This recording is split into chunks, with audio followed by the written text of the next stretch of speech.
Welcome to the Etsy Conversations podcast, featuring inspiring interviews with Etsy shop owners, hosted by Ijama Elazu. Hi, and welcome to this week's episode of the Etsy Conversations podcast. I'm your host, Ijama. Thank you for joining me for this new episode in a new month. My guest this week is Stacey, and she runs the Etsy shop Fox Under the Moon Art. She also has a website attached to that, which we're going to talk about because some really good things have happened with her website and her shop in combination. I can't wait to get to it. Her website is foxunderthemoon.co.uk. And that gives you a hint that we're crossing the pond. Stacey, thank you so much for being my guest and welcome to the podcast.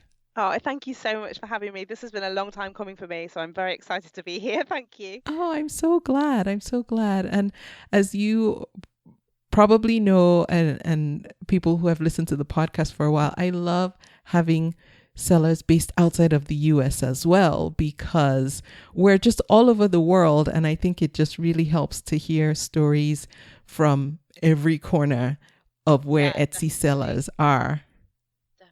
And I think you've actually got a lot of people listening in the UK as well. Like I see your name and the podcast pop up all over like Facebook groups and stuff. So you've got a lot of UK people, which is cool. I know you're not super into Facebook, but yeah, I see you a lot around on Facebook. In fact, I think your name's probably on Facebook more than you are. Oh wow. Well, that's good to know. Yes, Facebook is not my thing, but I'm glad that I'm thankful that people are listening to it all over the world. Yeah. So, Stacey, how would you describe yourself? Are you an artist? Are you a maker? Are you a combination of those or something I didn't even mention? Sure. So first and foremost, the idea of calling myself an artist is hilarious to me. I think on paper you would call me an artist, but I would probably go down the line of saying I'm a creator is probably how I would describe myself, because I've got a lot of kind of little facets and bits and pieces. I love crafting. I love art. I love words as well. I'm a songwriter too. So I think probably a creator. I'm a creative person is probably how I would describe it. You are so creative, and I can tell you now. Well, I didn't tell you one of the videos I watched was your music video.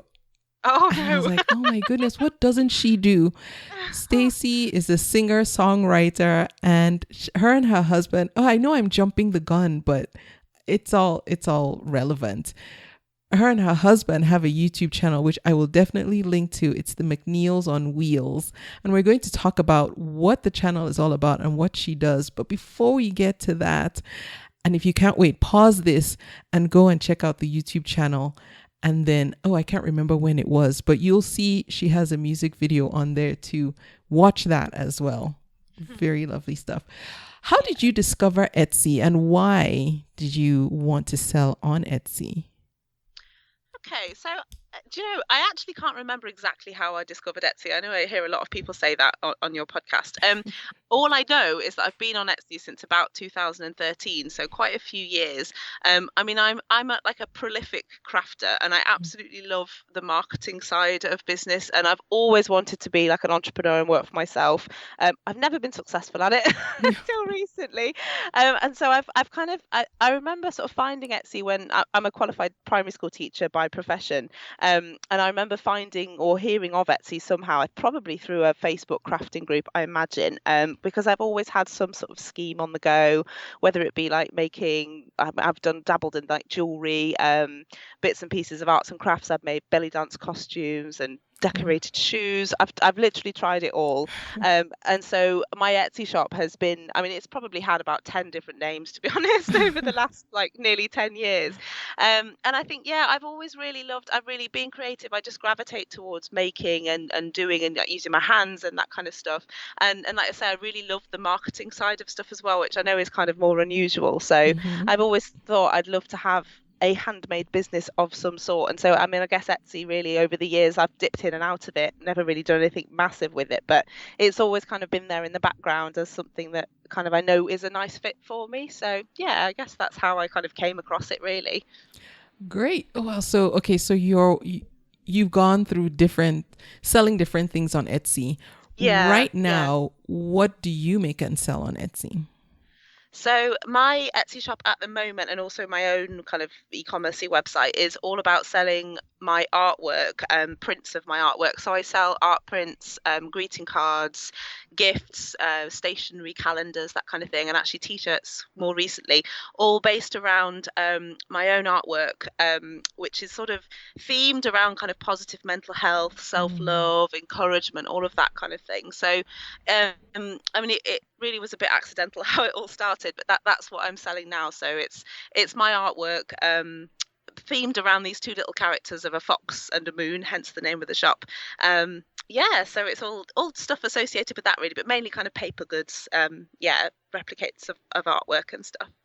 Can you tell us how you narrowed down to theme it that way, just around the fox and the moon, and how you've distinguished your is that the word? Distinguished? Yeah. Yeah. your shop from other greeting card sellers and sell. Yeah. Yeah, sure. So I mean, the whole thing with Fox and the Moon, to be honest with you, it was kind of a bit of an accident. I mean, I've never really been hugely what I would call an artist. I've never really painted or anything like that. But over the last lockdown, sort of February, what are we now, February of 2021, I started dabbling in just new things, just for want of something better to do, really. And my dad had done a bit of painting in the past and stuff like that. So I'm a real sucker for a bargain. And I was browsing Amazon, and the recommendation popped up of, oh, you might like a watercolor set. So I'm thinking, oh, I might like that. I might want that. And it was something like, I don't know, like 20 pounds or whatever, the equivalent of about $30, I guess. So I kind of bought it and thought, oh, okay, I'll have a play. And I made like a couple of like painted cards for my mum's friends and stuff for their anniversaries and bits and pieces. And then I was, all the stuff I was doing was around like a night sky with stars, because to be honest, like I say, I'm not really an artist, and that seemed like an easy thing to go for.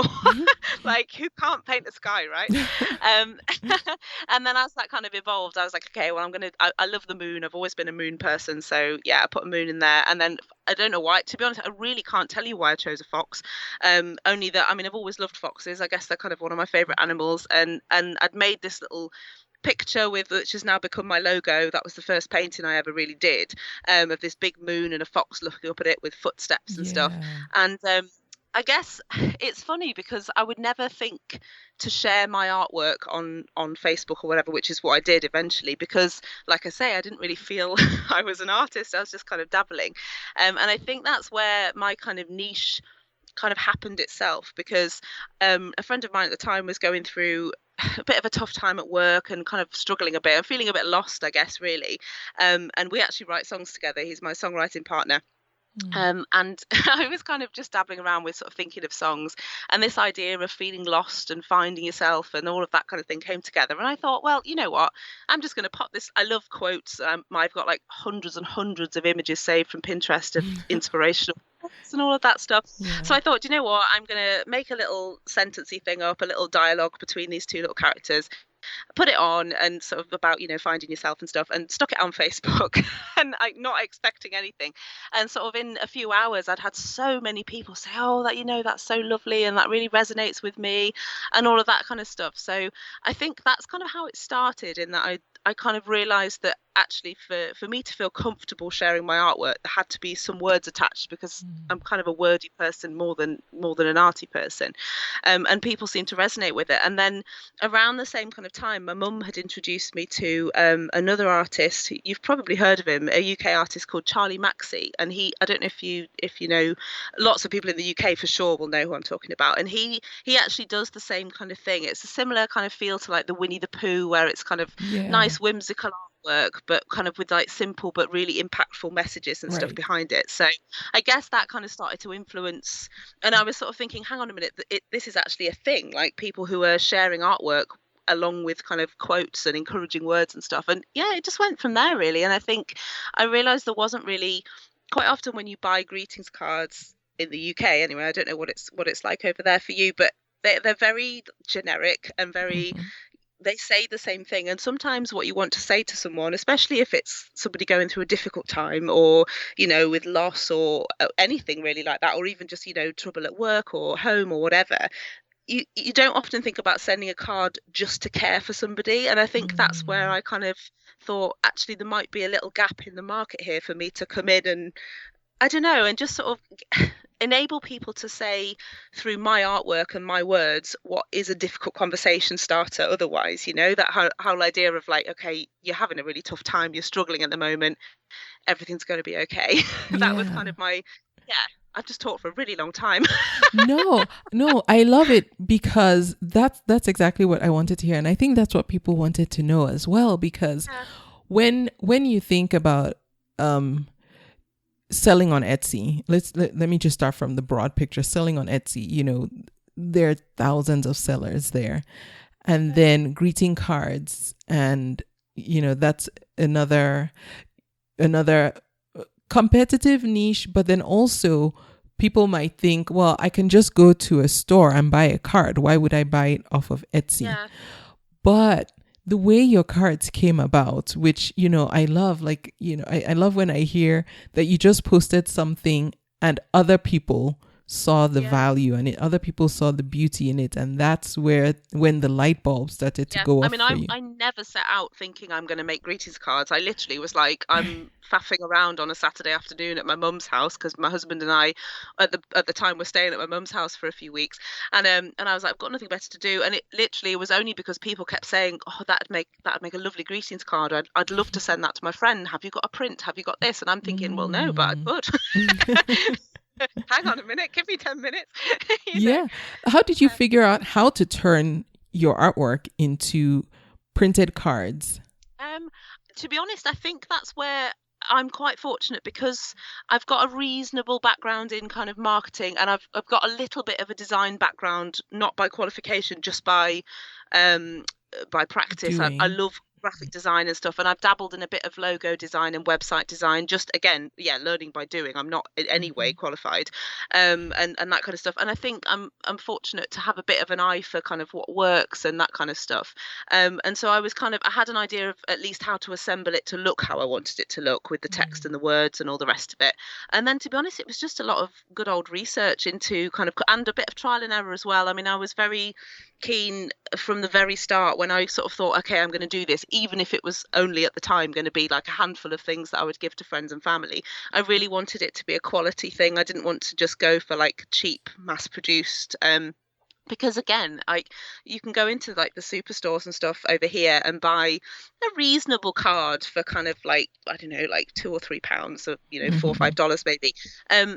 And it's quite a lot of money for not much that you're getting, really. And I really wanted to I wanted someone to open it and not only love the artwork, but to really feel this is something special. And there's a lot of love in this. So I think that was, for me, getting the quality was something that was really important right from the very start. And it's kind of, to be honest, it's become part of my brand, actually, and I think people have come to expect that, which is nice. And again, I think that's something else for Etsy as well, because you're not expecting to buy run-of-the-mill stuff from Etsy that you could just pick up anywhere.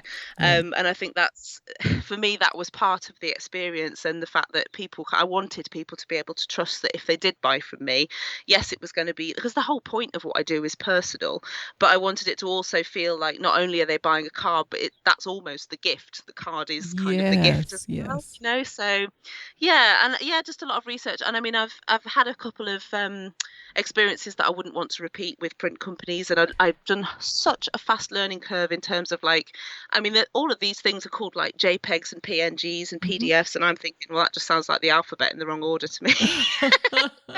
So I've had a steep learning curve about what I need to actually supply a printer, and stuff. But that, again, that's good learning, and it doesn't do anyone harm, to learn. So, but no, and I've hit now upon 2 or 3 really lovely companies who I really love working with, and I actually make a bit of a thing of that in my Etsy listing as well, because I try and kind of make sure I choose places that are like forest friendly or recycling friendly, that kind of stuff. And actually that is a selling point as well. So it's important to me to make sure that the people producing what I want to produce are also caring about the things that I care about, and that my people care about too.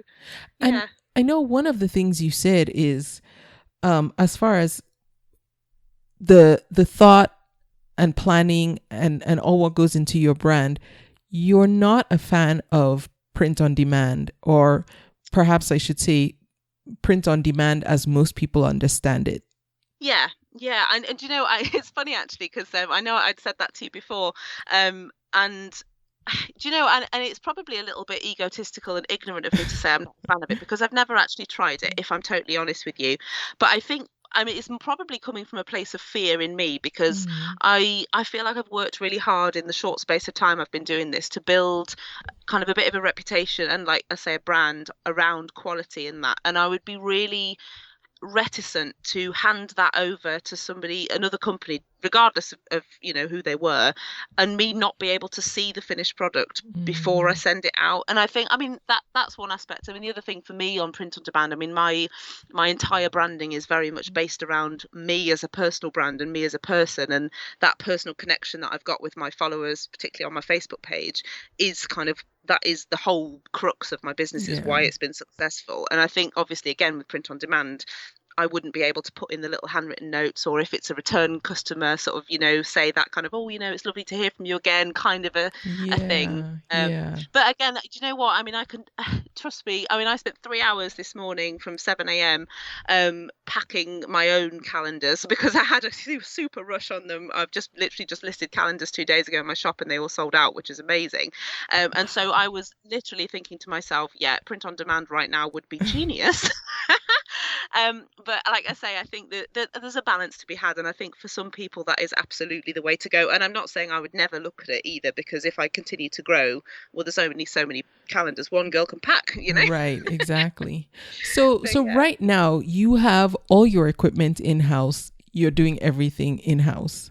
Yes, yeah, absolutely. I mean, in terms of fulfillment, yes. I mean, the printing, I use professional printing companies just because I want that professional quality. But I send them the files, they send me the finished artwork. I receive a huge box full of foxes, and then I pack them into envelopes and gift wrap them or do whatever. So everything that goes to a customer comes through me first. I don't print the stuff myself. That goes to professional printers. Okay. But other than the printing, absolutely everything is done by me. Everything's packed and yeah.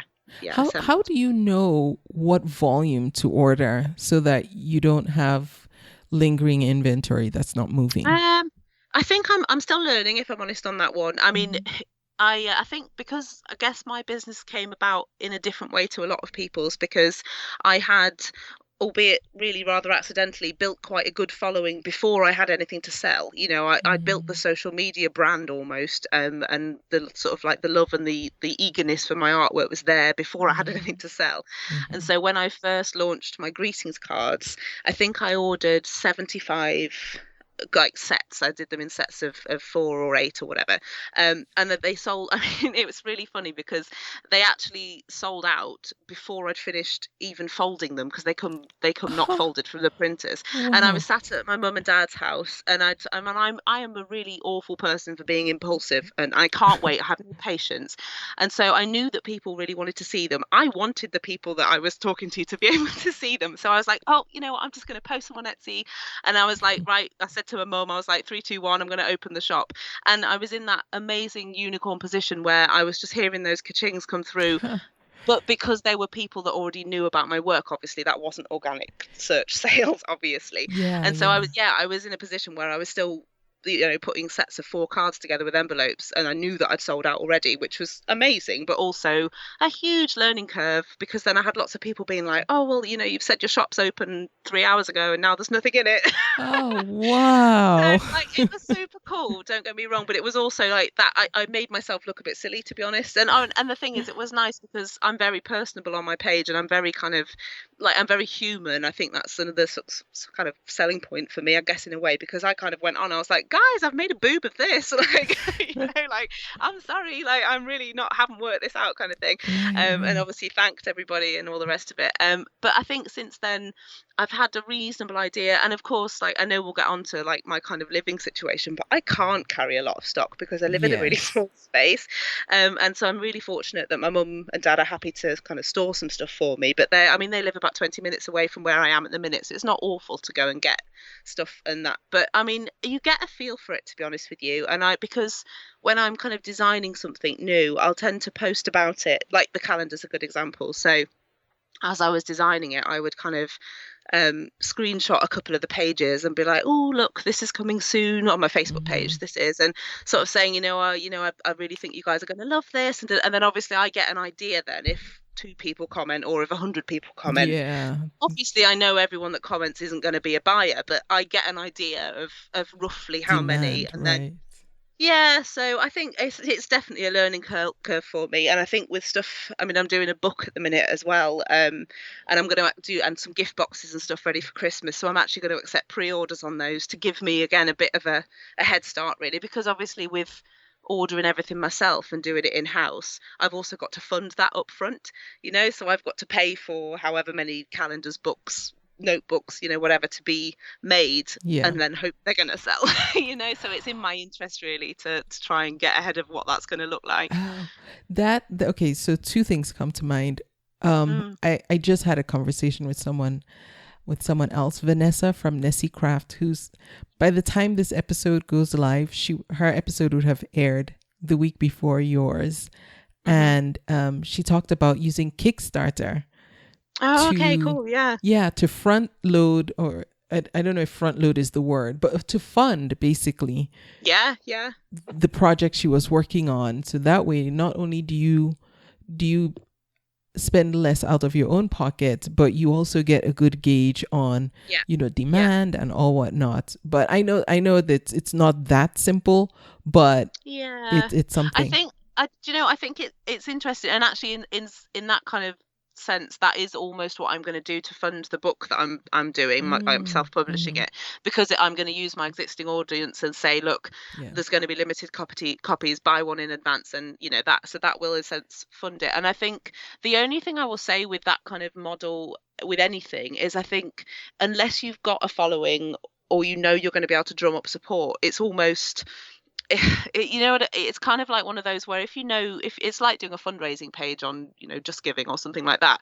If you've got loads of friends and whatever who you can share it with and who'll support, that's fine. But I think with Kickstarter, it's like anything. People have got to know it exists, and I think that's where there's obviously a lot of work involved then if you haven't got a following. So I think it's definitely a good idea for some people. If you've already got people a little bit invested in what you're doing and you just need that fund, then I think that's definitely a good way to go for sure. Yeah, and actually that segues perfectly into what I was going to ask you about next, was building that following. So you were building that following and that audience before you had a store, before you were even ready to sell. How would you advise someone who is listening now? Maybe they're already selling, but they've missed that step in that they don't know who, or they don't have anyone they're actively selling to. How can they maybe turn back the clock a little bit and go back and do that step? Yeah, it's interesting because I mean, I've listened to a heck of a lot and probably almost all of your episodes, and I think there's a very small portion have done stuff the way I have. Most people open their shop and then obviously grow that and have to work really hard at SEO and all of that kind of stuff. And I really respect those people because that is hard work. Like I've been there and done that side of stuff as well. I mean, I think probably the way I've done it with growing a social media following, the one thing to bear in mind with that is it is a heck of a job in terms of your time and input in being on social media. So if you are not a person who enjoys social media, this is not going to be the way to go about it. You probably are better off trying to get your SEO and your search rankings and stuff higher. I mean, for me, I think there was definitely an element of luck for me, because I think the type of content I was putting out with the kind of the sort of like the messages of hope and self-love and self-care, it was very timely in terms of the pandemic and all of that stuff. So I definitely think that played into it for me.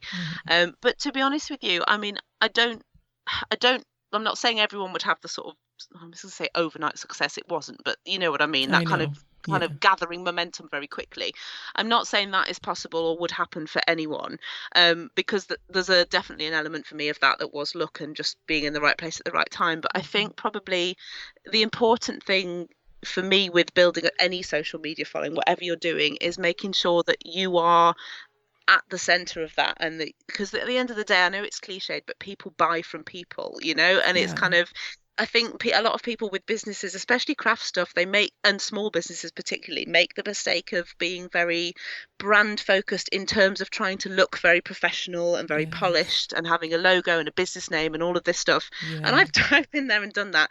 But actually, the reality is, I mean, I see a lot of small businesses who I know because I know them as people who are like one-man bands like me. They're one person, but they're still using we or us or we've got a sale on, and I kind of think, do you know what? Your selling point is that you are special. You are so unique, and whatever you are bringing to the table, that's why people will buy. Because I'm not the only person making mental health greeting cards. I'm not at all. And I think and just then the consistency of answering messages and being involved in the comments and just you just have to post all the time. I mean, since February when I sort of started doing this, I've definitely posted something every day for certain. And is this on Facebook or Instagram? Facebook, or both? Yeah. Do you know, I really need to get on it with Instagram. I am on Instagram, and I've got like 300 followers or something like that, because and it's my own fault. It really shows that where you put the effort in is where you get the results, because Facebook is just it's just my happier place for definite. I understand it. I understand how the algorithm works.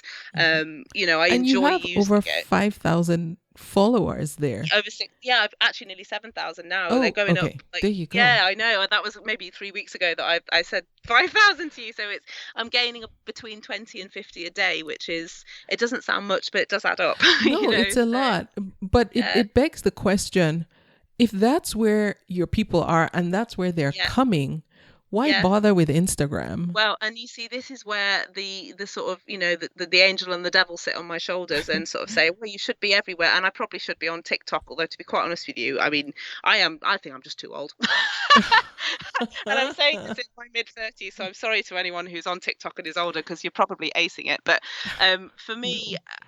and you're right. I feel like I like to have a little presence in the places I think are important. And I know a lot of Instagram is visual and my work is visual. Yeah, but actually, true. I think you reap what you sow. And to me, at the moment, Facebook is going really well. It's growing well. It doesn't show any signs of kind of slowing up. I mean, my one worry, of course, is that thing of having all your eggs in one basket, which is why I developed my own website, which I know we'll probably get to as well, an email list and stuff like that. But yeah, I mean, the thing is with Facebook, and I'm sure Instagram's the same if you know what you're doing with it. It just isn't my place. But I mean, the one thing on Facebook that has enabled me to grow rapidly and globally as well, because I've got people who buy from me all over the world, is Facebook groups, and I think particularly in the little niche that I'm in, there's a lot of Facebook groups around inspirational quotes and mental health, and I mean, and just foxes. People love foxes. I didn't know that.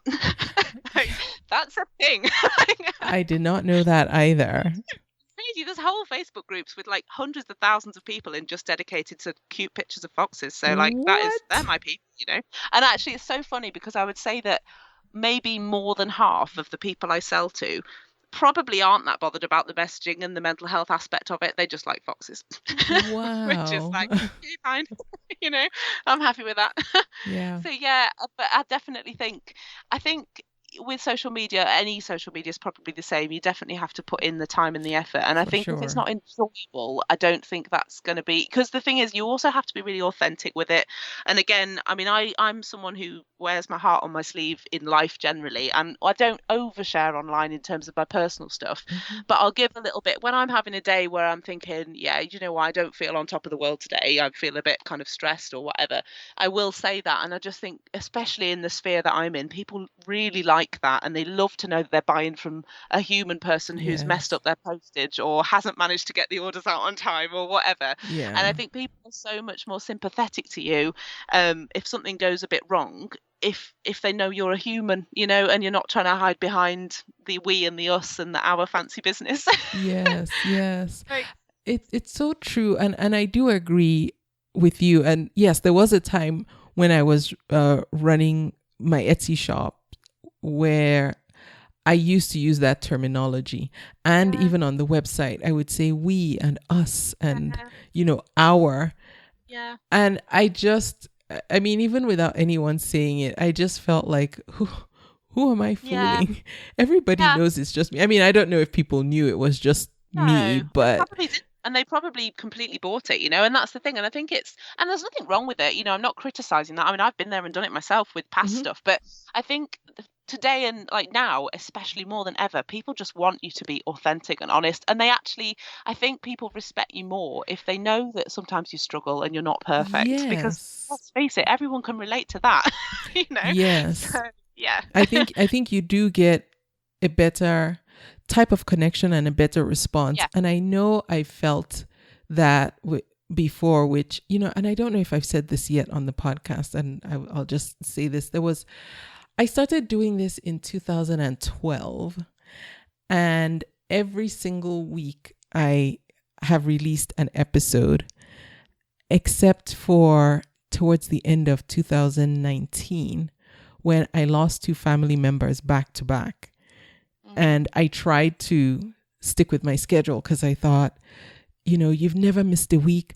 Just keep going. Just do it. And I hit a wall where I couldn't. And I was like, you know what? I'm just going to let it go.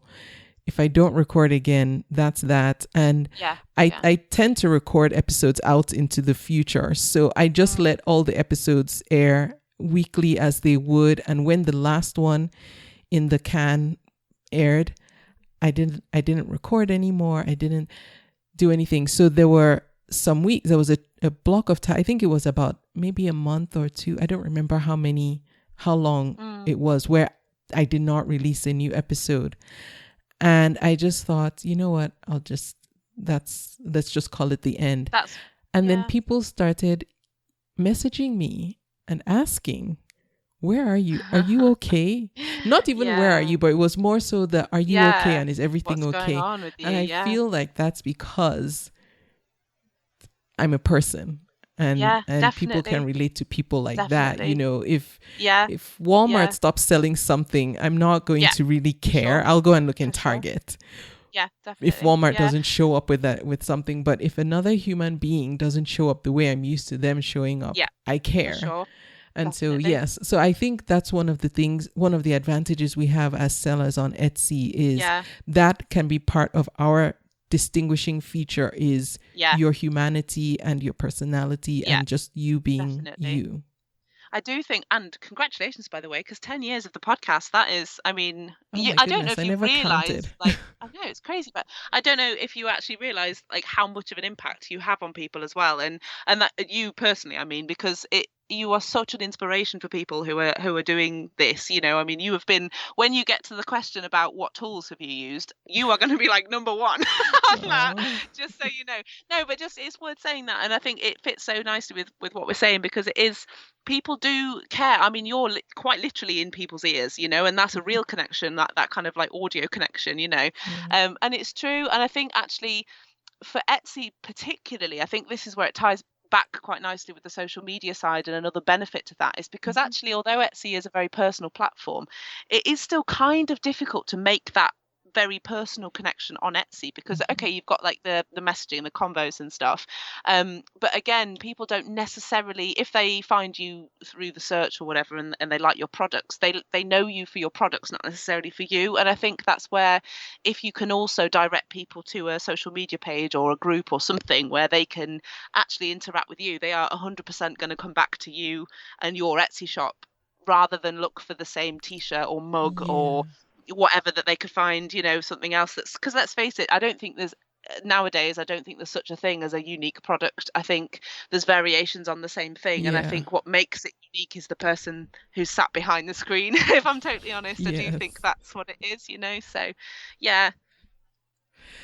so let's talk about some along those lines, people seeking you out and coming to shop in your store, because it's so easy to get distracted on Etsy when you get there, because Etsy does what Etsy's supposed to do, is keep their customers there, offer them what they Yeah. think they want, regardless Yeah. of who is selling. But you've done a good job of growing your own traffic, bringing in Yeah. your own followers. They're loyal to you, so they come looking for you. They shop where you are. And so that's Etsy. But then you've also built a website, which I think is exponentially more difficult, because then, you have to also now take into account SEO, not Etsy SEO, but SEO for the search engines and all that. How have you handled that as well? Because I know that on your website, and for anyone who wants to check it out, it's foxunderthemoon.co.uk. And I will have a link in the show notes for this episode. Thank you. How have you built that site and been able to drive traffic to it? Because I know you have, and I know this number has probably changed, but when we initially started our conversation, it was over 6,000 sales on your website. Yeah. Well, that's Etsy and my website combined, that number, in fairness, to be completely clear. And that is still highly impressive, because that's a lot of people paying a lot of money, on a website that's, not Etsy. Yeah. Oh, hang on. I think you said 6,000. It's 600. Okay. It's What impressive, still? we're not going to take that away. Yeah.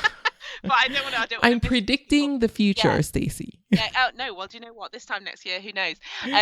So, I mean, right now, as we stand today, I think I've made about 650 Etsy sales, and then I think around 175 of my own website, and my own website has now been running for 2 months, I think, and I've been on Etsy. Oh, well, this current iteration, Fox Under the Moon, on Etsy, I've been doing since March. So what are we, 5 months? So 5 months on Etsy and 2 months of my own website. And I think that's very impressive, I just want to say.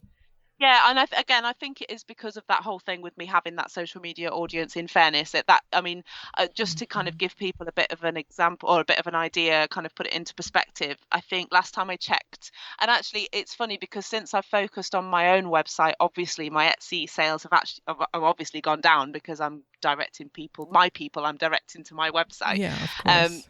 But just taking that out of the equation, I think only around 30% of my Etsy sales have come from Etsy search. The rest, the 70%, are from my own, my own following. So I think, just to be fair to people who think, wow, how can I do that? Like, that isn't necessarily the norm, I think, because most people won't have that following, which is fair enough. But I think the important thing, if you're thinking of having your own platform and kind of, I won't say moving away from Etsy, but kind of supporting it with your own platform, is to make sure that it's not going to be at a time where you haven't got people to direct there, if that makes sense. I mean, I only started my own website once I started to see repeat customers on Etsy and people who were coming back. Because, I mean, the thing is, websites, and now actually, we're so spoilt nowadays, because, I use Wix, the platform Wix, which I only use because I've used it before. I used it to build my music website and stuff like that, so I know it. And I think I only built that because I thought, well, actually, I'm, in fairness to Etsy, for whatever they are, and they do some great things, they are kind of expensive, for sellers. And especially when you're selling stuff that hasn't got a huge profit margin, the fees do eat into that. And especially if you're not completely on board with what the fees are going to be, which I wasn't when I started. And I think that was the key, because for me, having my own website rather than selling was more to get an email list, because I was worried that if, Mark Zuckerberg, bless his soul, decided one day that I'm retiring, that my entire following, I knew, would just go, because Facebook is literally where I am. So I thought, okay, I need to get an email list and stuff like that. And then, and I kind of gradually moved into the e-commerce side, mainly because, like I say, I can kind of now, I think, if you include the fee of like running the website plus the transaction fee and stuff that I use with the platform I'm on, it's kind of something like I'm going to lose maybe 4 to 6% at the most on each sale, which is obviously less than Etsy. And usually it's more like 3 or 4% that I'm losing on each sale, which for me, I could stomach that far more, because I'm really into like the detail of the numbers, and it was like making me a little bit when I saw how much Etsy was. Okay, good. Let's talk about the numbers, because I think a lot of people get confused about the numbers on Etsy and what it really costs to sell on Etsy. And I feel like I finally, like, I sat down a couple of months ago because I started a couple of new shops, and I said I have to figure out how these fees work, because it's crazy. You think it's one thing, and then you look at the finances, and you're like, wait, why are they getting a different number than I am? And I finally figured it out. So there's your 20 cents for listing. If you then 5% for the product cost. If you charge shipping separately, that's another 5%. Then, and this is the fee I think a lot of people overlook, is depending on where you are or where your customer is, there's tax charged. And then Etsy combines the product price, shipping, and then they charge the product price and shipping plus tax. I could be wrong, but I have it written down. I don't have it in front of me. If anyone really needs to know, please email me. But they'll combine the numbers that you've already paid 5% on, charge a 3% fee on that total the total transaction cost. 3% fee plus 25 cents. And that's the fee that they charge, which ends up adding up to something kind of significant, especially if your products, are higher priced. So let's compare that to what you're paying now. You're using for your e-commerce a combination. Your website is platform is Wix, and then you're using a tool called Ecwid, which I don't know if many people are familiar. My very first e-commerce website, I used Ecwid. Oh, did you? Oh, I cool. did, yes, because it was so easy. I really expected you to be like, I've never heard of that. Oh no, Ecwid was my very first when I built a website, and I was just selling sewing patterns, and I used Ecwid. I used it on WordPress, but I used the Ecwid tool, which you can use it on any site. So so tell us about, well, first of all, let's talk about the fees, and then if you can talk about how you combine Ecwid and Wix, because I think this is a combination we haven't talked about before. Definitely. I mean, I don't think I still fully understand the Etsy fees, if I'm honest, but I know I was kind of giving away upwards of 10% on everything. You're right. And stuff like, and there were little things that I mean, I'm not saying they're not clear about it. I wouldn't want to accuse them of that, but I also think that what perhaps Etsy don't maybe they do realize that, I don't know, I'm sure they probably do, but that people generally who are creative and who are selling handmade stuff, they're not accountants, and they're not people who really understand what transaction fee and sales tax and all of that is. And I'm reasonably okay at that, because I've done some business stuff before, but I mean, simple things for me caught me out. Like, for example, I didn't realize that the listing fee, or whatever it is, was going to be charged every time I sold it. That was every sale. It wasn't just, so for me selling art prints or greetings cards, I might have one print, but I've maybe got 50 copies of it, and to me, I thought, well, I'll put that listing up and it's going to cost me 20 cents, but it's not. It's 20 cents on every single one of those 50 items. And I know, obviously, when you look at it like that, you think, well, obviously, because otherwise that would be unfair. I just hadn't considered it, and I think that was, for me, it felt a little bit like I was being kind of lied to. It's not it's not the right thing, but you know what I mean. It didn't feel clear to me. And I think it only really came home to me when I realized I was making a reasonable amount of money, and I actually, 1 or 2 months, I actually got to the point where I was making as much from Etsy as I was from my day job, which is so cool. Wow. I mean, I don't earn a lot on my day job, you understand? So But it's not still, like I'm not a lawyer or anything. That was cool. But then I thought, well, okay, I'm gonna have to get ahead of, like, obviously, as I'm sure you do, I would, if I was self-employed properly, I would have to file taxes at the end of the year. And so I thought, well, I don't know if I'm going to make enough to have to do that, but I thought, I don't want to get to the end of the year and then have to do 12 months worth of accounting. So I thought, well, okay, I'm going to get ahead. And it was only when I downloaded the what's it called, CSV file, I think it is, from Etsy, which breaks everything down. And I looked at all these numbers, which I mean, it might as well have been Japanese, to be honest. I had no idea what I was looking at. And when I kind of finally got to the bottom of it and worked it all out, that's when I realized, I think, how much I was probably paying. And then, just started to look into other things. And like I say, my driver was really to build my email list with my own website, and have that sort of control a bit more over my people and bits and pieces like that. And then, and I realized that by doing so, Equid was the is the kind of like the storefront app that is recommended by Wix, that, which is why I went with them. There was no other reason. I was probably a bit blinkered in that, because after hearing a lot of people on your podcast and other places saying, about Shopify and stuff, I probably should have stepped outside my comfort zone and looked for something different, because, I mean, not least because the Royal Mail in the UK, which is obviously what all our postal service is, they don't integrate with Equid, and they do integrate with Etsy and with Shopify. And so I have made myself a ton of work. Oh no.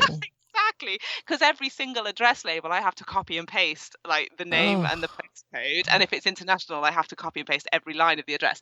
That is like that is not it's not something I couldn't solve. I could swap in the future, if it gets to be a problem. But definitely do your research on that before you think about it, and don't necessarily. I mean, I went with it because it was what I knew. I knew Wix, and and it seemed like a lot of effort, because at the time I didn't think I'd be doing. I didn't think it might be something that would become a business. Right, it was just a bit of fun, So anyway, that's lovely hindsight for you. But I think it's important to just know your figures, really. And for me, I can't remember what it is that PayPal charged, because Equid, I've integrated PayPal and Stripe. So Stripe is really cool, and I'm sure I know you've talked about it before as well. That's really helpful. And I mean, I kind of ummed and ahed with adding PayPal on, but a lot of people still do like and trust PayPal. So, whatever, give people a way to pay that they're happy with, I guess, but I still find now that with the transaction fees and everything else on top of that I'm finding I'm probably halving the percentage, at least, that I would be on Etsy. By using the combination of Wix and Equid, you mean? Yeah, I mean, Wix itself, I mean, it's a bit tricky, because the Wix costs me, the subscription I've got is like a semi-business package. It's not like the top package, but it's not the basic one either. Okay. And I think I pay, off the top of my head, it's around £100 a year. That's not bad. It's not, no, 120 or something at the most. And that's including the domain as well, because I've got my own domain. Okay, yeah. And so, no, it's not bad. When you look at it month by month, it's about a tenner a month, which I can cope with that. And then Equid on top charges £18 a month. So I'm looking at around 30 quid, like, what's that? I don't know, $45-ish maybe a month is, I don't know. In total to run your website. Yeah, so that's running my website and the storefront. That's okay. That, And you're obviously, that's covered by the sales that you make in the store, right? Yeah, for sure. And then obviously you do still pay a transaction fee with PayPal and Stripe, but it's tiny. That was my next. It's like 2% or something, isn't it? It's not much at all. Yeah. Although, PayPal recently, like within the last couple of weeks from when we're having this conversation, increased their fees. Yes, I saw that. Yeah. And actually, I think a lot of bigger companies are moving away from using them because of that, and that's something to watch, I think, definitely.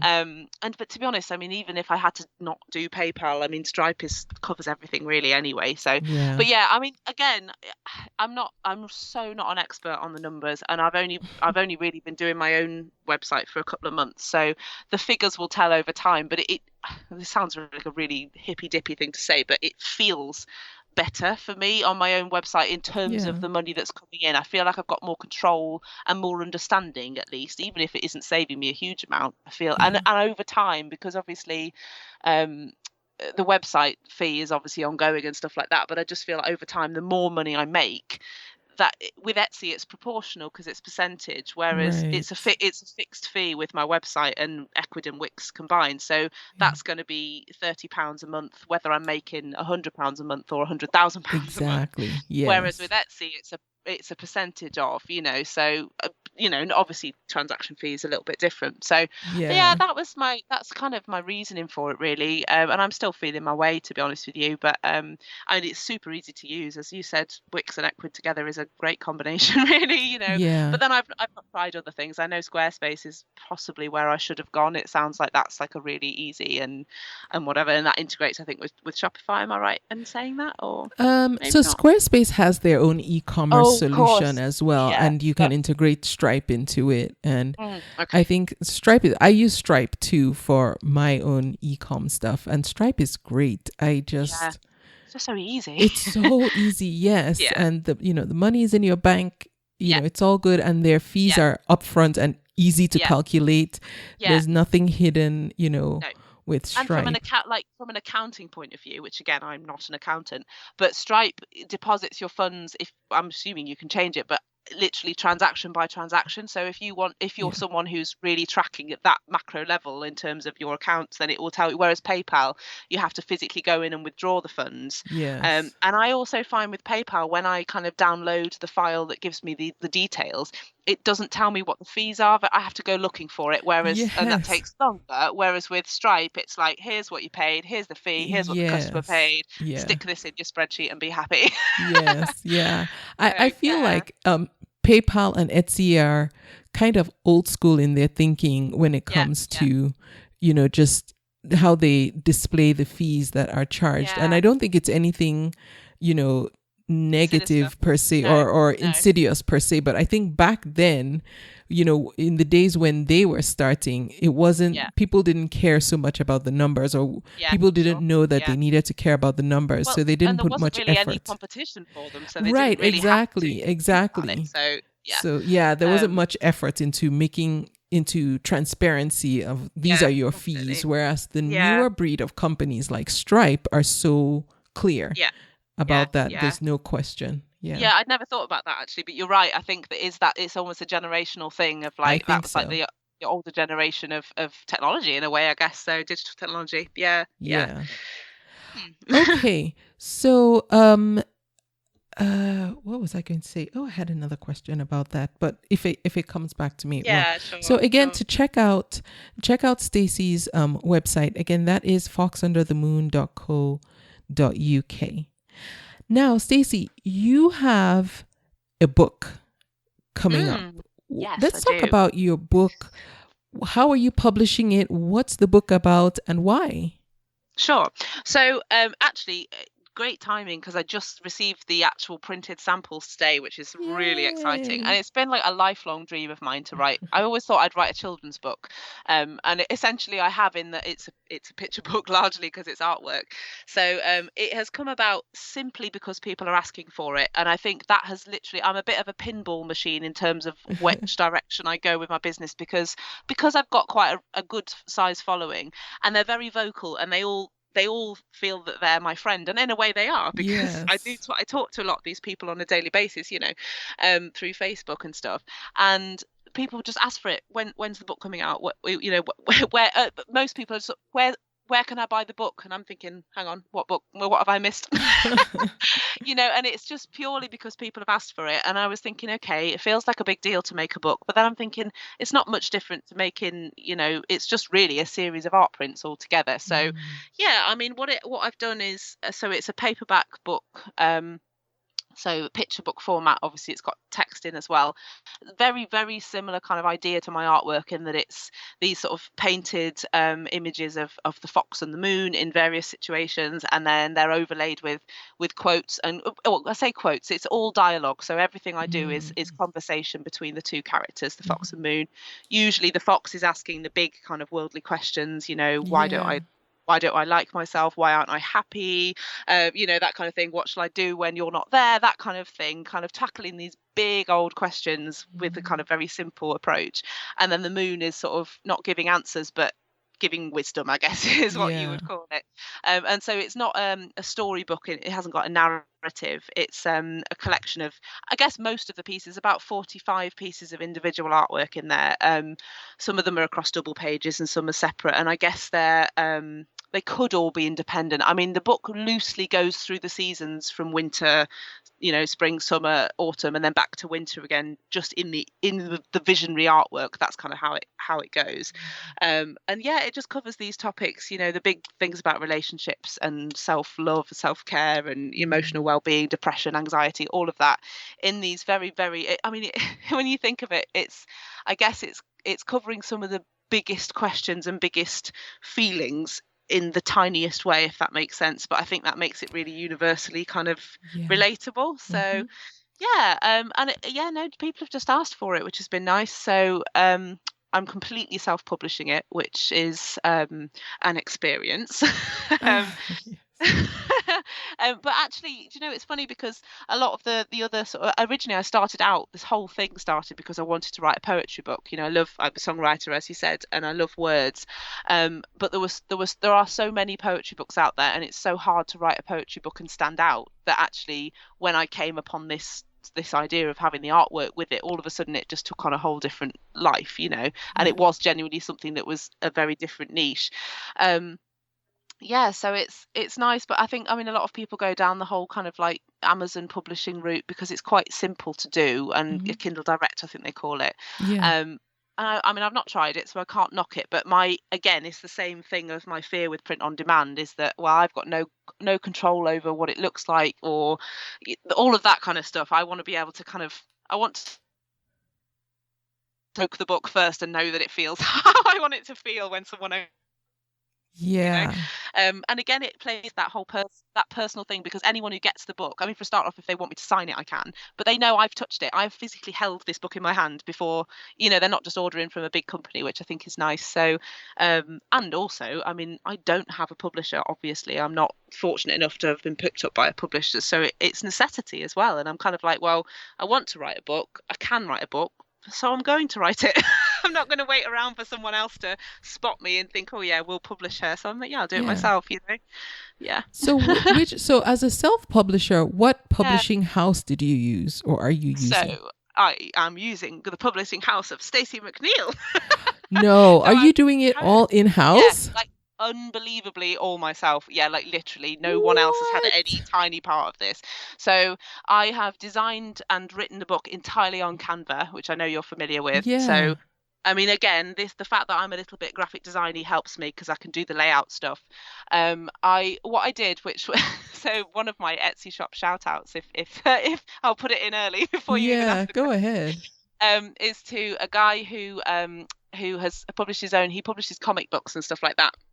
And I noticed, because one of the printing websites that I use for my art prints, I noticed they also do paperback books. So, for flyers and leaflets for companies and promotional brochures. And I thought, well, okay. And I noticed that this artist had produced a comic book through them. And I thought, well, I'm going to go onto his Etsy shop and I'm going to buy the comic book, and I'm going to see, being purely nosy, I'm going to see if it looks like a real book and if this is a company I could go with. And so I got in touch with him and explained I didn't want to be the person who just was really sneaky. So I messaged him and I said, look, this is the thing. I'm not an author. I don't know what the heck I'm doing. I'd be so grateful if you give me your advice and opinions on the printing company. I've seen your work featured there. I'm going to buy your book because I think it looks great anyway. And we just had this lovely conversation, and he gave me all sort of ideas about paperweights and things to avoid and all of that. So that's really nice. His name is Joe Latham, and his Etsy shop is Look Happy Shop. I know you want to put it in your notes and things. Look Happy Shop. Look Happy Shop. Yeah, it's such a nice place, and he does like nature-based comic artwork and illustration, and puts them into kind of wordless storybooks, which is, it's just really cool. Nice. So anyway, so that was how I selected my printing company. And this is just a printing company who prints all sorts. They print flyers and postcards and stuff for businesses, but they also do paperback books. And it may not be the best route to go down, I don't know, but it was one that was affordable for me, and it meant I can have complete control over every aspect, because they're not going to try and put like barcodes on it or publishing information and all the rest of it. Every single word and picture and everything is literally has come from me. So which is kind of nice. So they'll ship you everything, and then you'll sell it through your website and /or Etsy, and then do all the shipping. Yeah, that's it. So, I mean, I haven't yet Oh, decided whether or not I'm going to offer the book completely on Etsy or not. And again, this is unfortunate, but simply because of the amount of money I'll lose through the fees. But yeah. with the whole delight that is Brexit, that I know we all know and love, no sarcasm intended there, I'm actually finding at the minute I'm not able to ship to the EU at all through my own shop You're because the kidding. customs. No, only in the last week they've changed the rules about low cost items, Oh, and it. yes. Yeah, it's just such a minefield to fathom because I'm in that funny place. I'm not a private person selling, sending gifts, but I'm not a business that's like tax registered and all of that. I'm not big enough. So I need to take some time away just to fathom it and make sure I'm doing it right because I don't want to send stuff and it get held at customs and then, So at the minute, I'm only able to sell to the EU through Etsy because Etsy do it for you, that's handy. Well done, Etsy, for getting on top of Yes. that. So I definitely will be selling my book on Etsy at least to EU buyers and that kind of thing. So yeah, so no, that's it. So I'm designing it all myself, and then obviously because I'm Wow. doing the artwork, the illustration, and the writing, I'm designing it as if I would like a card or a print. Putting it all together into their templates. They supply the print house, supply a template, sending it over, talking very nicely to the people in the design team when they tell me I've used terrible fonts and things.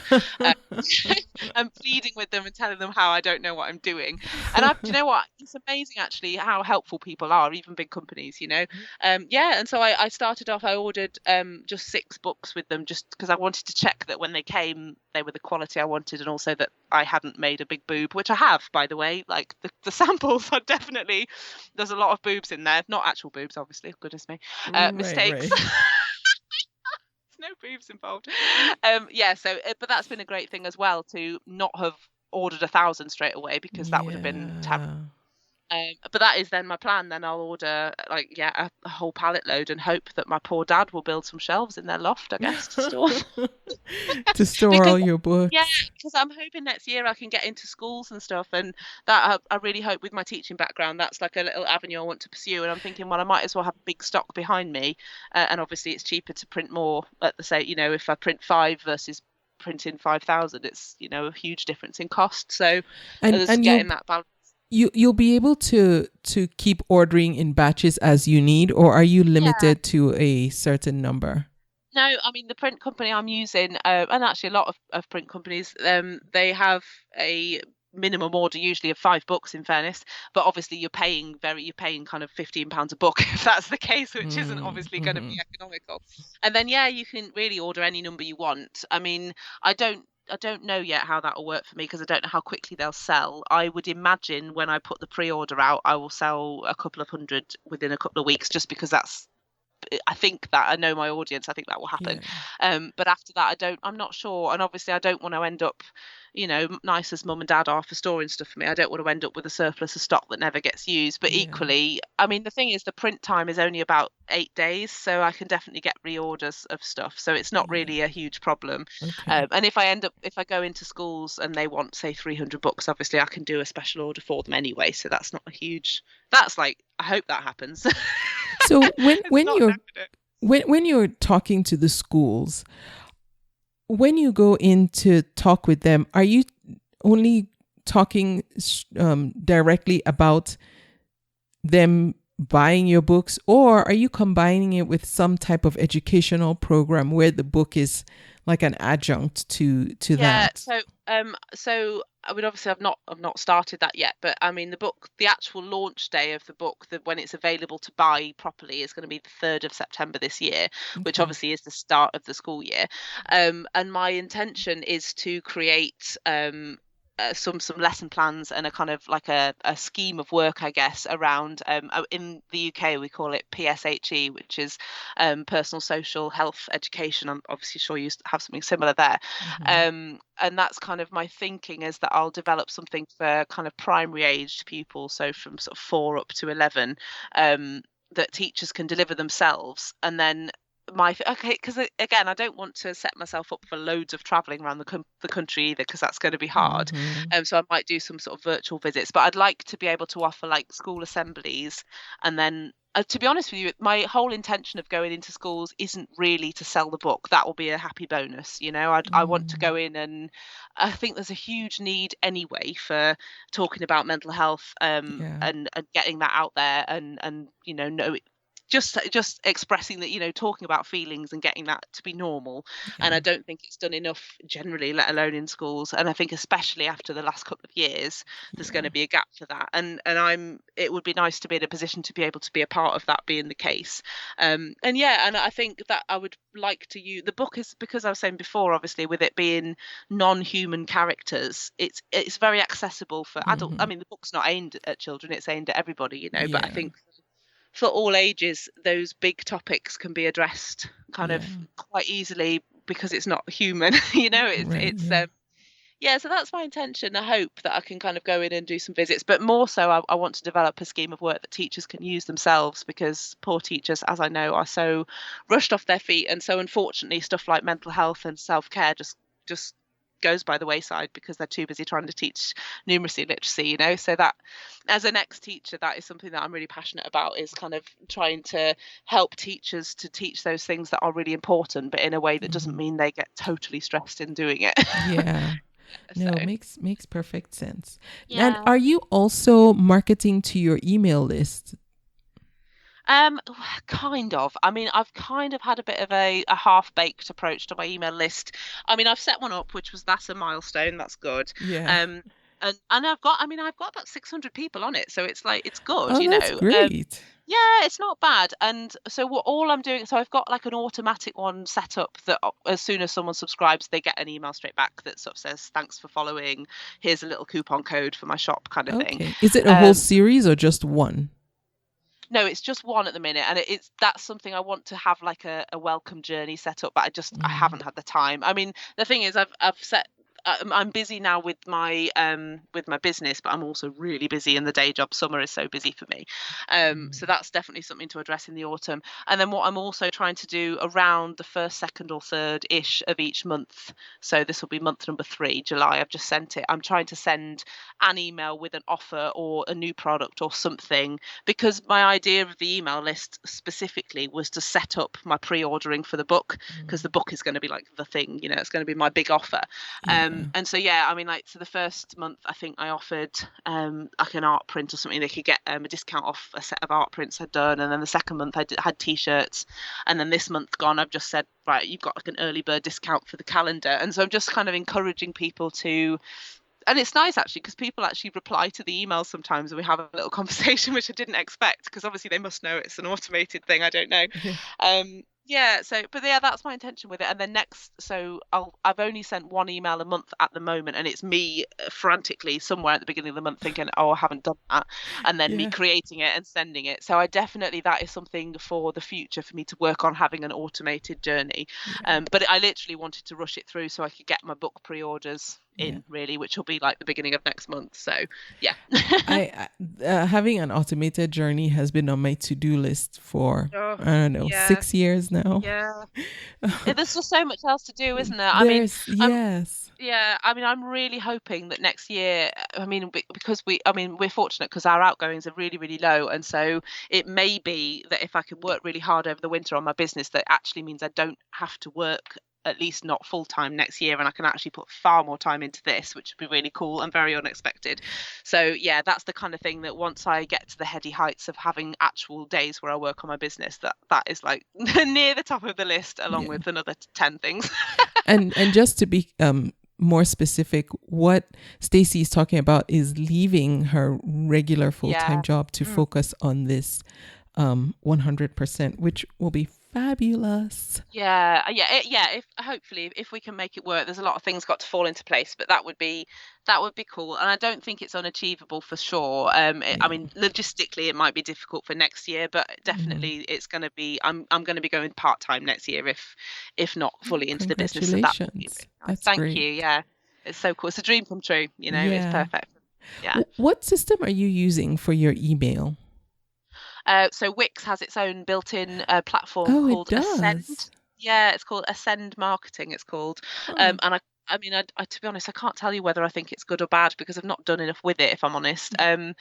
I mean, it does the job, is what I will say, for what I want. And they Yeah. you can set up welcome journeys. I think you probably have to pay for a higher level than I'm on to do. Like, I think I only get to send 3 emails a month to my people without having to pay for the next level, if that makes sense. So I think Okay. included in my website package, I can send 3 automated emails a month. Okay.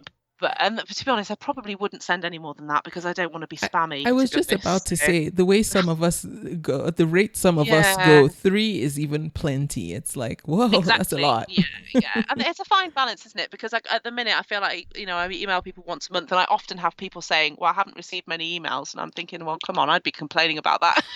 So I think it's a fine line between keeping in touch and then, just being annoying. So, Yeah. yeah. So I remembered what I was going to say about when you were talking about the shipping challenges that you've had. Have you looked into a solution like Pirate Ship or ShipStation that that centralizes your shipping from multiple So e-commerce? I haven't, if I'm totally honest, because I've heard about Pirate Ship or but is it Pirate Ship? Is that Yeah, what it's Pirate called? Ship is Yeah, one. Pirate Ship, that's ShipStation, it. I think they're Okay. just Yeah, competitors. I've heard about them on your podcast, and I haven't, to be honest, I hadn't looked into whether or not they're available in the UK. I don't know, maybe they are. I'm not sure. I mean, to be honest, it's just when I was just using Etsy, it was the Royal Mail stuff was fine because it did integrate and all my orders come through, and obviously that's still the case. I mean, I have actually messaged the Royal Mail development team and said, look, come on, let's get Equid involved. Yeah, that would be cool for me. Did you get a And I think response? no. Okay. No, I really didn't. But that doesn't mean I won't try again. I mean, to be honest, it's not hugely onerous. I mean, it is a bit of a copy and paste job, but to be Yeah. honest with you, I'm sort of already considering outsourcing a little bit of that. Okay. Probably just to a friend, realistically, for some sort of casual money.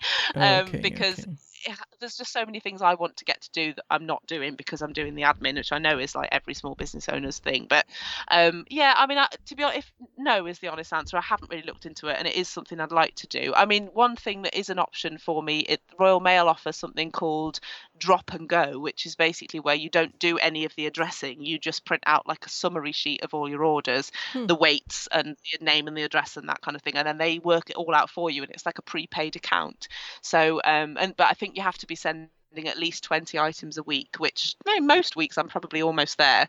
So that's something to look into, but it's that catch-22 thing, because I kind of feel like I'm not getting enough orders for it to be really annoying, but I'm also trying to build it so that I want to be annoyed by the amount of orders I've got. Yes, exactly. Yep. So I think you want I'm that gonna, problem. You don't want it, but you want it. Yeah. I mean, I think that with the pre-ordering of because the book is going to be the thing that I think a lot of people is what everyone wants from me, so I think that will be popular. But with the pre-orders, obviously, I've got a whole month before the actual launch where I can sort that stuff out, so it won't be a huge rush over a couple of days. And I'm hoping that in that between now and then I can look at a better solution, So although I will say that the Dymo label printer has been the best buy for my business. Oh my goodness. Every day.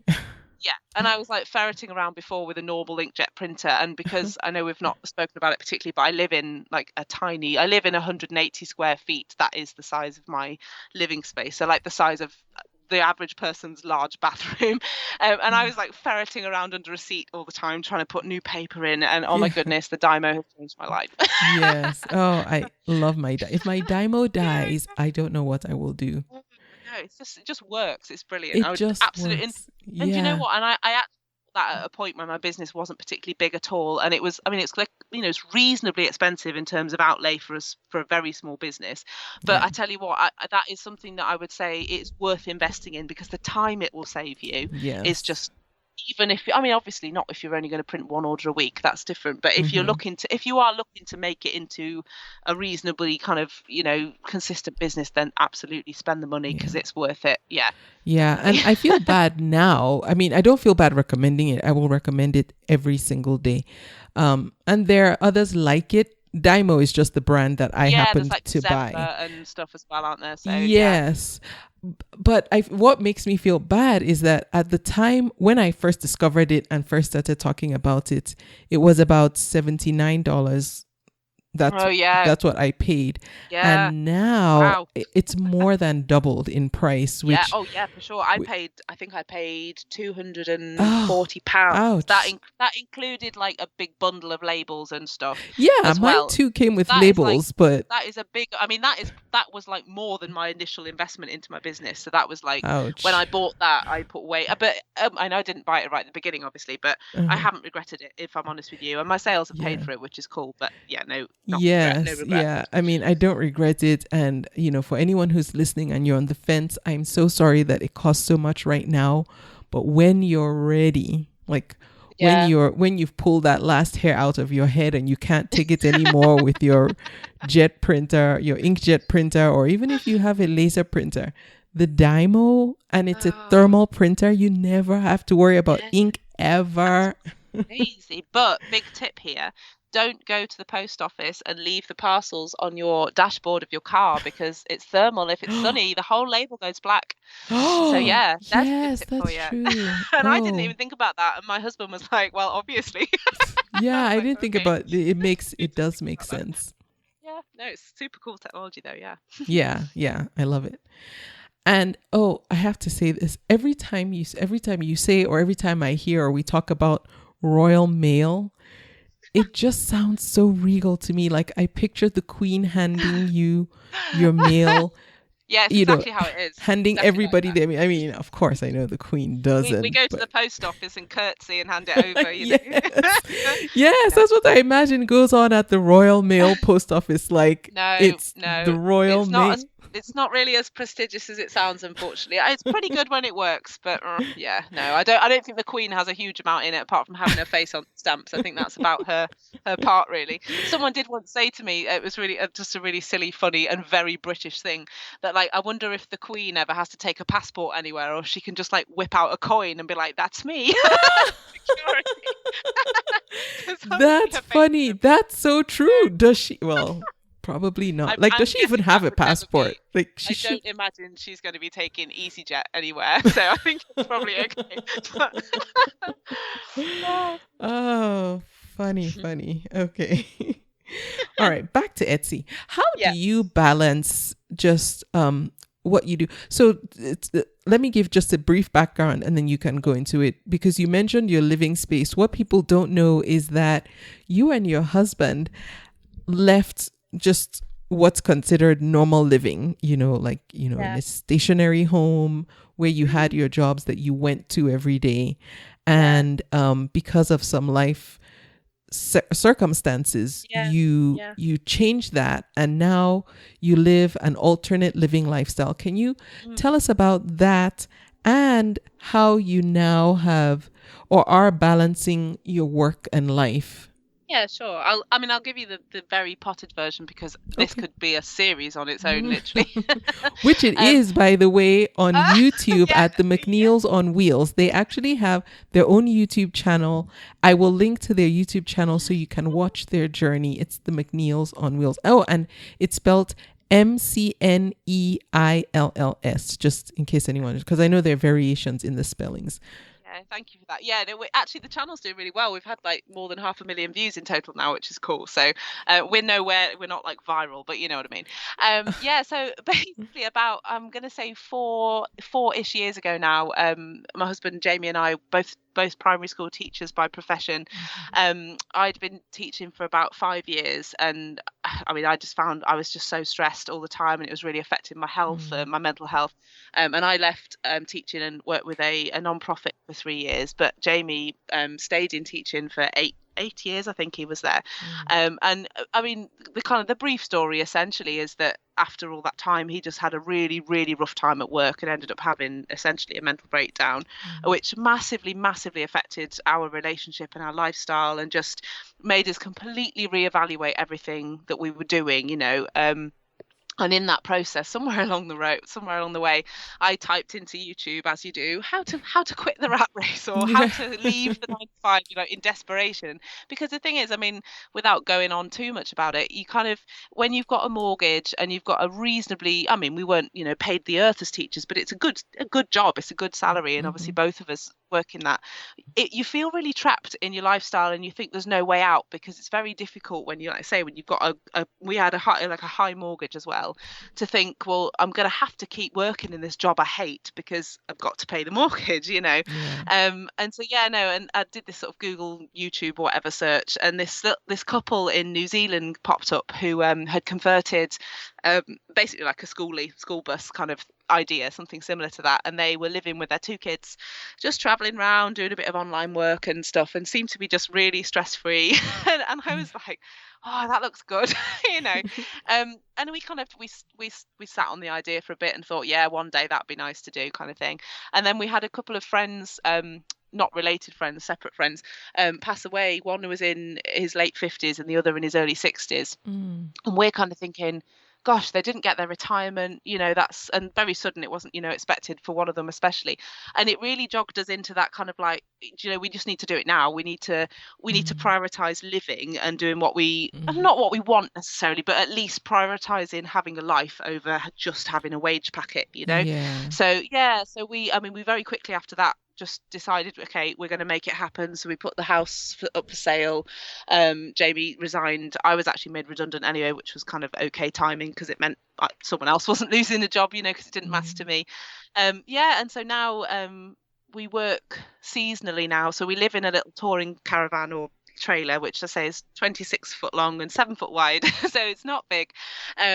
And our little life, it consists of that really, and we live with our little dog in there as well. And I work on a campground from March through to the end of October each year.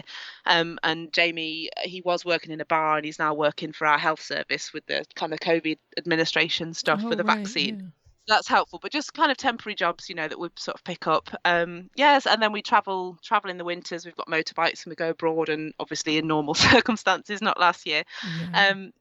So I mean, that is obviously the very potted version, but essentially we just were in search of a simpler lifestyle. And I think in doing that, obviously that has given us the time and the freedom, for me especially, to follow like my music, which I never would have done before, and then obviously the artwork and stuff, because I've had more time, and actually not even time, just mental space, I think, to do it as well. And that's sort of, we haven't really got a huge plan for the future. We always just said, well, we knew we needed to change, and we did change, and then we're going to do this until we're not happy anymore, and then do something else. So how do you well, okay, when you're traveling in the winter, when you're March to October, you're working in one place, so I can understand running your shop. But when you travel, do you put your shop on vacation, or do you still fulfill orders? Do you just take everything with you? Well, so in fairness, this hasn't come up yet, because I only started the business in February this year. That's right. So in fairness, it hasn't come up, but it's definitely something that I've thought about. I mean, this particular winter, I don't think it's going to be a huge problem, because we haven't really got any massive travel plans, because it's still, I don't know what it's like over there, but it's still pretty difficult to get around at the minute with COVID. And so we're just going to take the pressure off even trying to organise a big trip abroad and not worry about it this year. So I think our plan this year is going to be actually for Jamie to carry on working, because his contract's going to be extended, and for me to, because obviously that whole like Q4 running up to Christmas is going to be really busy. I'm hoping it is anyway. So I think this year, and also because now it's shifted quickly, but our intention is that my business hopefully might support us, because long term we don't want to keep working seasonal jobs. We'd like to be able to go off and just do, go and travel around, even just around the UK in our little van and stuff. And actually having a business that we could take on the road would be ideal. So both of us have agreed that next year, whatever happens, we want to give me the opportunity to really try and really establish it so that it can be something that supports an income. It's not just a hobby, which is a lovely position to be in. But I think what we would probably do if we're traveling around the UK, I think, yes, I'd run it from the road, because obviously there's the Amazon lockers, and obviously the post office, you can have stuff delivered, and the UK isn't huge. You're never more than a sort of 7 or 8 hour drive anyway from from anywhere. So I could do that with stocking up at my mum's house. But I think then when we go abroad and do our sort of bike trips, we'll just pick a time in the year when I'm not busy. So like January, February, I imagine orders will drop off the surface of the earth after Christmas before kind of the springtime stuff comes in. So that, I imagine, we'll just manage it like that. But I mean, in fairness, it's not at the moment, it's not something that's come up. But yeah, I think it'll just be a case of managing it. And I think because, again, I've got that really nice personal connection with my followers, I think, and they know about my lifestyle and stuff as well. I talk about that on my page sometimes. And I think if I said to them, okay, guys, you'll probably not hear much from me in the next month. I mean, my mum or whoever would probably keep my shop ticking along or whatever, but I wouldn't be promoting new stuff. And I think that would be okay, you know, so... Yeah, we'll see. Nice. That sounds so idyllic. I mean, I know that it takes some getting used to and whatnot, but in my head, I just think, oh, I would love to do that. There's this podcast I listen to, which it makes absolutely no sense why, because I don't live in an RV. I'm not driving around it, but it's called The RV Entrepreneur. And it's just with Heath and Alyssa. Yes, you know that. it. That was, oh my goodness me, because that was my dream. When we said we were going to do this, I was like, I'm going to be an RV entrepreneur. Yeah, for sure. I totally know. I love it. It's great. Yes. I listen to them like, I just want to be out on the road. Just Do you know what though? It's not for anybody. It's not unachievable. I mean, brilliant on our YouTube. I mean, some of the comments we get are brilliant, and one of the best ones always are people saying, "Oh, it's okay for you. You've probably got a trust fund." We do not have a trust fund. Like literally, okay. Well, we sold our house and we hadn't been paying the mortgage that many years, so we took enough out of the house to basically pay our vehicle kind of finance off, and then take a little bit out. I mean, the caravan we live in was £2,500, which is really not that much money, really. You know, and we don't have a huge amount. We've got enough in savings to be safe, you know, that we don't go below that. But anyone can change their life. It's not, I'm not saying it's easy, but there are always options. Whoever you are and whatever circumstance you're in, you always have options, you know. It's there's a ways and a means if you really want to do something and doing it at your level. I mean, our YouTube channel is all about low cost living and being, just making do and being happy with what you've got, you know, and that's so key. It's a mindset more than anything, you know. Yeah. And I do like that on your channel, people are able to see that you can make it what you want it to be. Everybody's RV life is different and looks different, and so you guys are doing it your way and sharing that journey, which is, it's just nice to watch and follow along with. Yeah, and I think the whole like van life thing has become very cool and trendy in the last couple of years, especially. But I think the reality of the van life you see plastered on Instagram, where you've got girls in non-existent bikinis in really sunny places, parked up on beaches on every night. That's great, but that isn't the reality of it. And I think anyone who goes into this kind of lifestyle thinking that's what they're going to get, that is a holiday, and it's great. But what you will get is more. For us, it was all about more time, and that's the key. It was time and doing stuff, following our own passions and stuff, and we have got that. And yes, there's obviously compromise involved, but it depends what you want out of life. If you want a lot of stuff and expensive clothes and cars and like I say, a lot of stuff, this is not the lifestyle. But we're very simple people, so we're happy, you know. Yeah. It's funny that you mentioned the Instagram persona of what this life is. I always juxtapose that with episodes of Dateline, where I don't know if they show Dateline in the UK. No, but you can see clips on YouTube, so I know what you're talking about. Yes, where, you know, the worst, like some axe murderer will find you and kill you, and well, not you, but me and my whole family, and you know, the dog, you know, and I'm like, maybe not. Do you know what? Well, I think, to be honest, every extreme is covered on the internet in some form, isn't it? But most of the time, you know, our lifestyle is exactly the same as it was when we lived in a house. We earn less, but we spend more. We earn less, but we spend less. And actually, a lot of the time, our days look the same. It's not like some wild adventure all the time, but ultimately, we're more stress-free and generally have more time to do what we want. And that was the point. So it's not like this wild holiday all the time. That isn't our lifestyle at all. Right. But it's simpler and it works for us. So cool. So to get a glimpse into what Stacey and Jamie are doing out on the road as they live this RV lifestyle, check out their YouTube channel. Again, it's the McNeills on Wheels, and I will have a link in the podcast in the show notes for this episode on the website. This will be episode 327, or you can just search Stacey McNeill or Fox Under the Moon art, and you will find it. Stacey, now you've mentioned already one Etsy shop shout out. We have Look Happy Shop. Do you have any others? I do actually. So I've got two more, but they're related, if that makes sense. Yeah. And it's probably a bit of a funny one, and it's very niche. But so recently I delved into the world of designing and selling my own t-shirts. And I came across this wonderful thing where people, I mean, I'm probably way late to the party in finding this amazing, but so people actually create photographs of t-shirts. They call them mock-ups. So they take beautiful photographs of blank t-shirts when you get t-shirts printed, obviously you choose generally from a few brands that printers use, and they're kind of popular ones, and the ones I use are called Bella Canvas, and you can go onto Etsy and you can search like mock-up of whatever and put the color in, and some wonderful person has built a business or loads and loads of shops of basically taking wonderfully styled pictures of t-shirts hanging up or on models or whatever, very Instagram worthy stuff, and you then put your logo or graphic onto it, so it looks like you're saves you so much time to get beautiful photographs. So that's that. But I found, and I hope this comes across the right way, that the 99% of what I was finding when I searched for those was very slim, very beautiful, very Caucasian women. Nothing wrong with that, but the world is about more than that, right? There's more people in the world than that.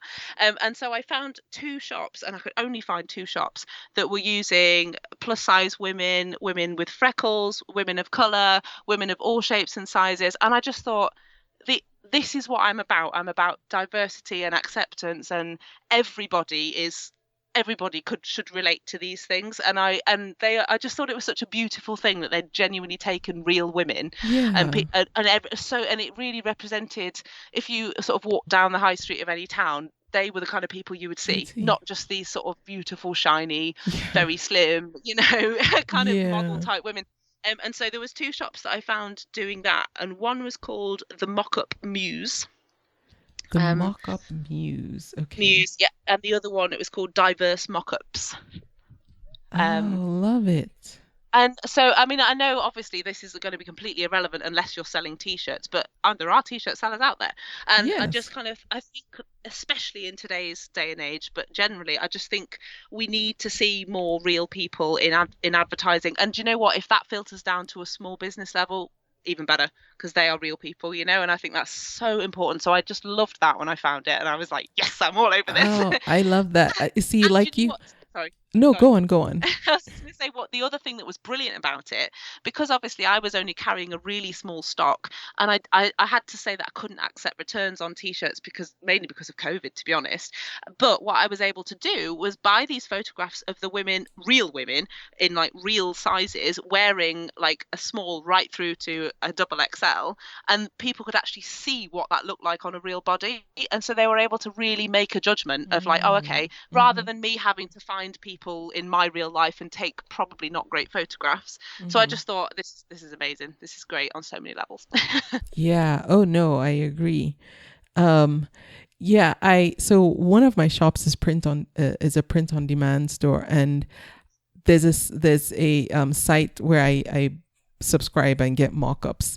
I didn't even think of looking on Etsy for mock-ups, but one of the things I do like is that they have senior citizens, and they have they have kids, and I don't really use the kids, I don't use kids, but I love using the senior citizens and people of different ethnicities. Like they'll even list like country, like do you want, you can filter it by Indian model, Indian man, Indian woman,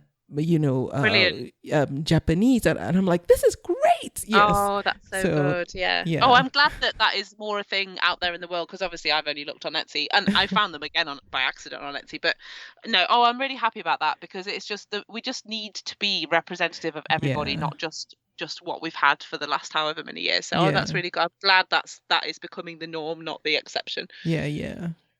Wonderful. Okay, so I will put links to, well, first of all obviously I will have a link to Fox Under the Moon Art. That's Stacey's shop. And then I'll also link to her Etsy shop shout outs, Joe's shop, Look Happy Shop, and the Mock-Up Muse and Diverse Mockups. So you can go check them out and support them, or just, say hello and let them know that Stacey sent you over. Oh, thank you. Stacey, what's the best way folks can connect with you if they want to reach out to you or continue this conversation? Yeah, sure. So, I mean, probably the easiest way for people to find me, I mean, Facebook is where I'm most active, but it's probably easiest to direct people to my website because then like the Facebook links and stuff are on there. But social media wise, definitely my Facebook page, which is at Fox Under the Moon Art. So it's the same as on Instagram. And Facebook's doing a weird thing now where you have to put the spaces in to tag a page. So I don't know what that's about. So you put the @ sign and then Fox space under space. Anyway, but you can, it's so weird. But Facebook is great, or there's a contact thing through my website as well. So that's probably the easiest places to find me. Okay, great. So I will have links to all of those. So if you want to connect with Stacey, you can go ahead and do that. And also to her YouTube channel as well. Well, her and Jamie's YouTube channel well. So you can check them out too. And you'll get to see their dog, their border collie. And if you focus too much on the dog, you're going to get dog video recommendations after. Just FYI, I learned that after doing that. But I'm not complaining. I like dogs. Yep. If you're really lucky, you'll be recommended to my music channel as well if you really want a treat. Oh, you have a separate music channel too? Yeah, well, yeah, we do. We do some. We've got like three albums and stuff out of our own music that we've written myself. You guys are just living the creative life. That's not Jamie. He's not a musician. That's my my other friend. Yeah, your Jonathan. writing partner. My writing partner. But it's cool. I really feel like I'm a bohemian person, and then obviously I have to clean toilets and cut grass, so I kind of get a reality check. It's good to be grounded sometimes. That's funny. Well, Stacey, thank you so much for taking time out to have this conversation with me. I'm so glad we finally got to do it. I know we started talking on Facebook, and I think it took me a while because, like I said, I'm not really there very often, and I just happened to check in, and I think it was months after you sent me a message. I was like, oh my goodness. Well, hello. Did you know what? Delayed gratification. It made it even sweeter when I finally heard from you. Oh, thank you. So for anyone, if you connect with me on Facebook, I will eventually read it, but just so you know, I'm hardly ever on Facebook. Please go to convome.com. There is a contact form. You can send me a message. If you prefer social media, Instagram is probably the best. Again, I'm not great there either, but I'm at Etsy Conversations there. But really, if you send a message through the website, I check my email every single day. So I will see it and I will respond. Thanks again, Stacey, for being my guest. I feel like we need to touch base again in about a year to see just how things go for you and all, because even though your shop is new, but you started off with such, steam, I want to follow up and see just how the whole year, year one of this new shop panned out. Yeah, I would love that. That would be great. And thank you so much for having me and for everything you do for the Etsy community and entrepreneurs. It's a wonderful thing. Oh, you're most welcome. And I thank you for listening to this episode of the podcast. I will be back again next week with another episode. Thank you for listening. You can subscribe to the podcast in iTunes, and while you're there, please leave a review too. Visit convome.com to leave a comment or feedback on this episode.